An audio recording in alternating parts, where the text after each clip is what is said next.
Hello, welcome to Joker's Trading Decks. This channel is all about sharing my Forex trading journey, wins, losses, and lessons learned along the way. It's not here to give professional advice, it's my trading journal where I laugh in the face of risk. I cry over bad trades and occasionally wonder why I didn't just buy Bitcoin in 2010. No fancy advice here, just a front row seat to my battles with the market. Stick around because whether I win or lose, at least the jokes are free.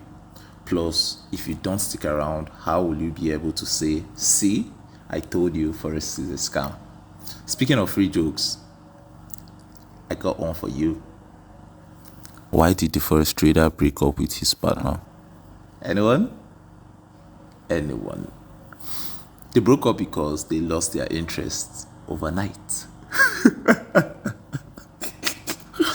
Oh god. Okay, that's a nice one.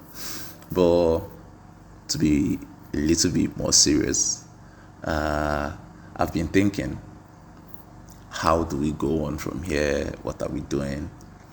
But I think the best way to go is to remind myself of what I do and how I do it, and then why I do it, and then from there I remind myself of what I do.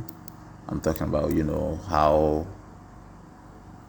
Anyway, there's no need to talk plenty. I think my subsequent videos would explain better, but I'm trying to talk about the strategy I trade, why I trade those strategies, and then kind of experimenting and seeing, okay, in the long run, how profitable will this strategy be?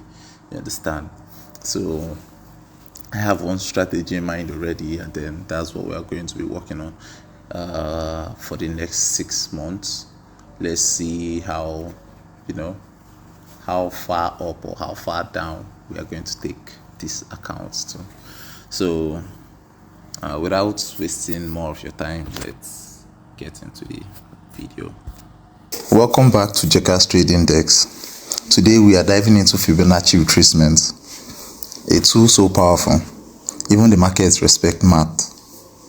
We can't talk about Fib without talking about support and resistance, the invisible lines that the markets respect until it doesn't. Think of it this way. The market does not just go up and down. It likes to take breaks, retrace, and occasionally ruin your account balance.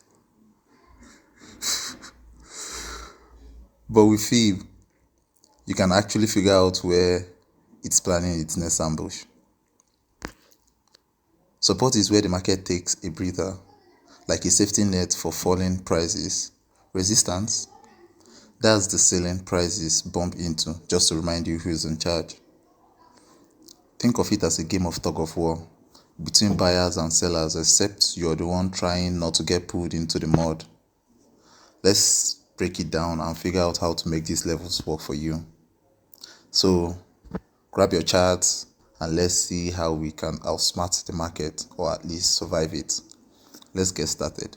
Looking at this chart right now, normally we don't really need the support and resistance line to draw up a Fib or natural retracement. You understand? But it's kind of like I say, it helps give it more edge.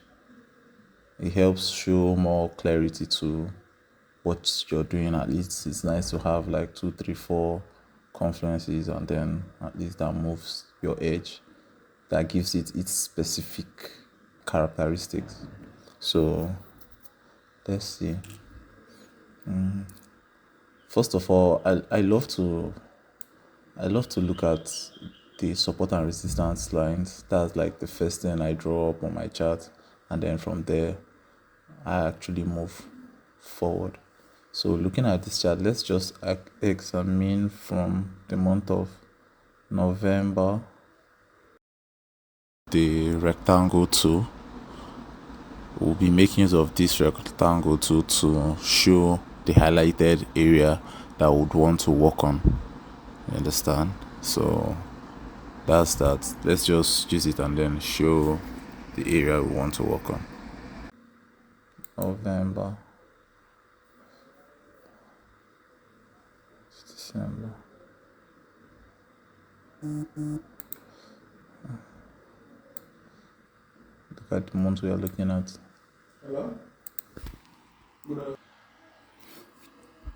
So let me just change this color, bring out the opacity a little bit. Okay, so this is the time frame we are trying to work with, from Friday 1st November 2024 to Monday 2nd December 2024. So like we all know, we are moving from the left hand side of the chart to the right hand side of the chart. So let's just take this level, let's take this time frame, to be here where we can't see it, and then draw out, first of all, draw out our support and resistance. So like I said earlier on, support and resistance, they are like the ceiling or the ground floor of the price level. So these are the resistance is like the ceiling. This is the level at which price finds it difficult to break above, and then support is like the floor, the level in which price finds it difficult to break below.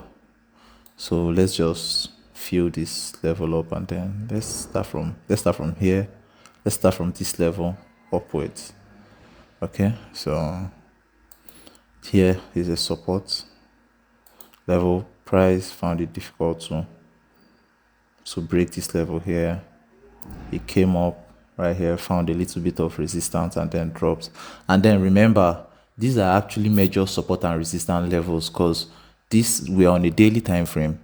We're on a daily time frame, and then daily time frame is like a higher time frame, and then it shows that the high of every day, is a resistance area, because that's like the price level at which price could not go beyond for that particular day, while the low of every day is the price level at which price found it difficult to go below every day.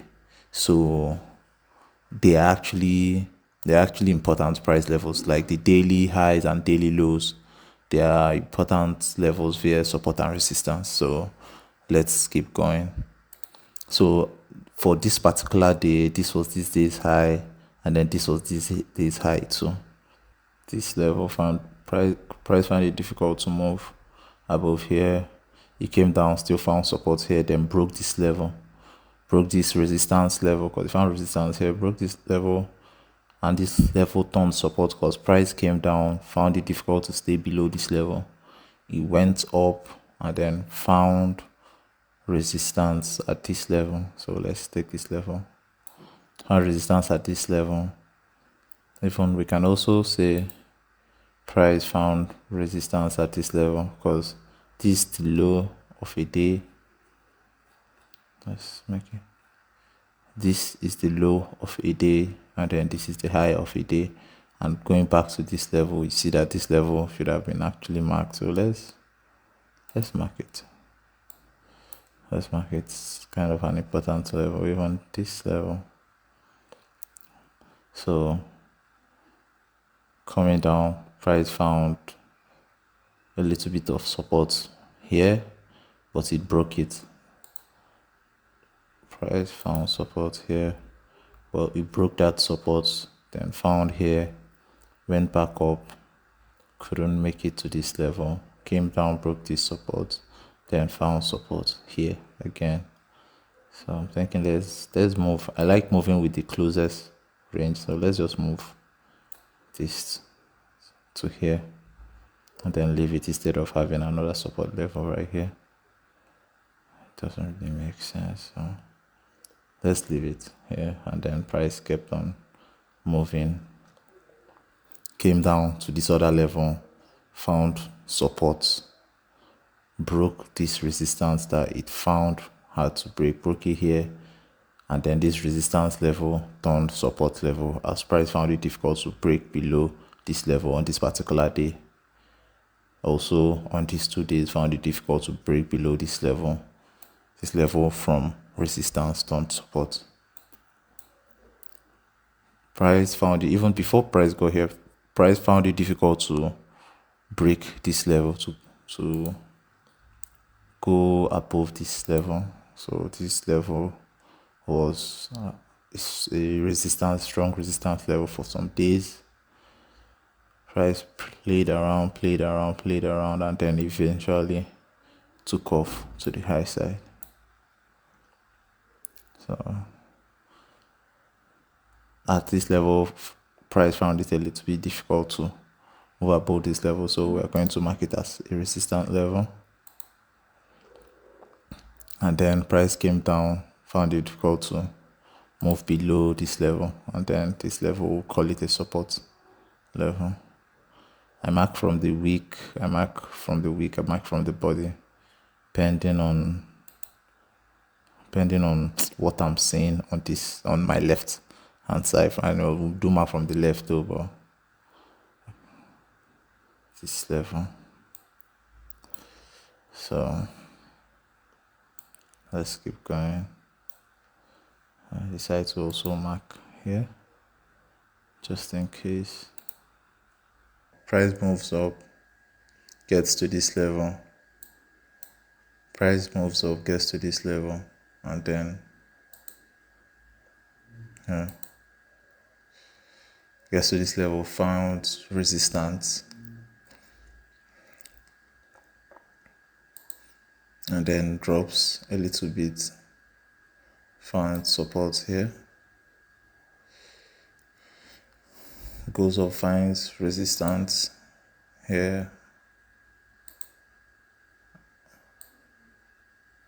This is why I say I cover body and the week, because here was resistance, and then here too price went down but couldn't break this support, came back, they said this particular level, and then moved downwards.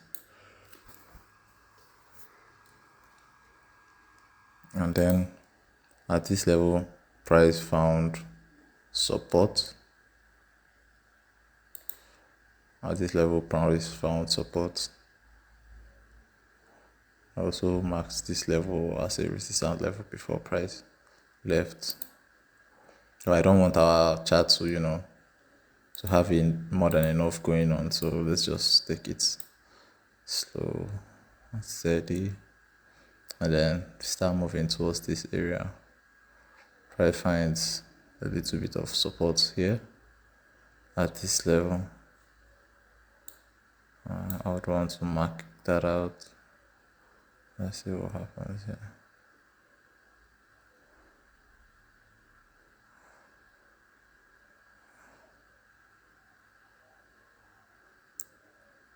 I would mark that out.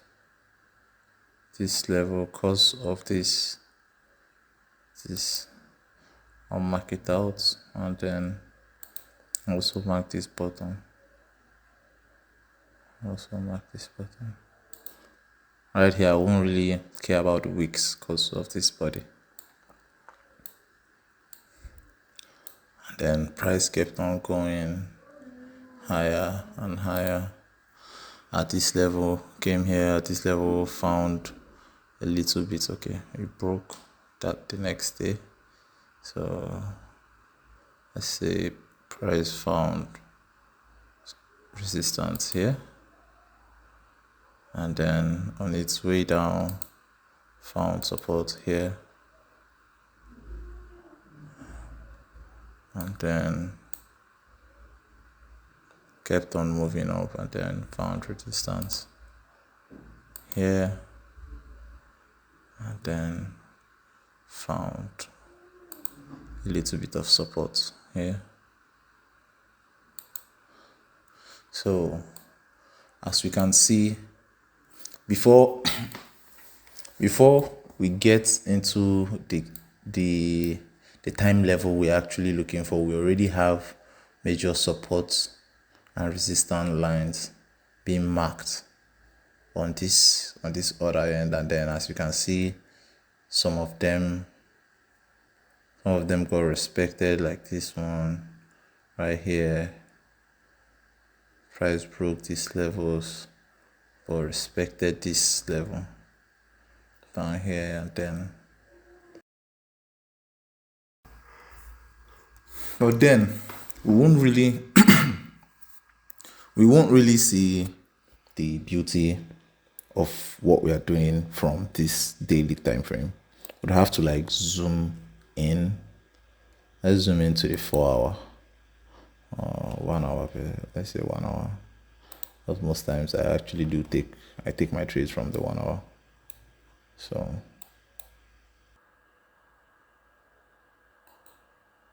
there's this indicator I actually like making use of. The name is daily ranges.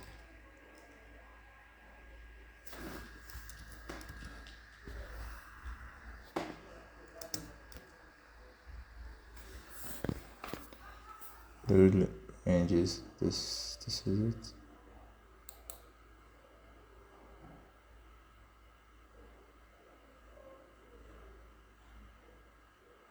This is what it does. It breaks the chart down into days from the 1 hour downwards, and then I like that. Helps me see some things that I want to see. So okay, I just added it. And then we can't use more indicators because this is not a premium version of TradingView. I think I can make use of only two. Okay, so now that we have added this indicator, is showing us days of the week and what happened on that particular day in the market. So let's get going. So on Monday, most times on Mondays I barely take trades, but most times on Mondays I barely take trades. Okay, so midway to making this video, I realized that it's going to be too long. I don't want to bombard you with a whole lot at once. So I'm thinking the best thing is to cut it into episodes. So it's going to be like 5 or 6 episodes long, maybe 7 at most. But then mostly what we'll be talking about is support, resistance, and fib, and then back testing the support and resistance with fib, and then the market trend and the rest, and then we'll actually check if we followed this particular strategy to the letter, what would we have done in the month of November. And then while we're actually doing that, we'll still take the support and resistance to this month, and then we'll still be going live and then also back testing it. So that's what I want to do. So I think maybe my next video should be about talking about this week and what's going to happen this week. But this particular video would have other episodes, like 5 or 6 more episodes. So if you're still here, it means you really have something for Forex. So I want to say thank you. I want to ask you to please like, subscribe, and then do well to comment. I would really love to hear your comments. Thank you so much for watching. See you in the next video.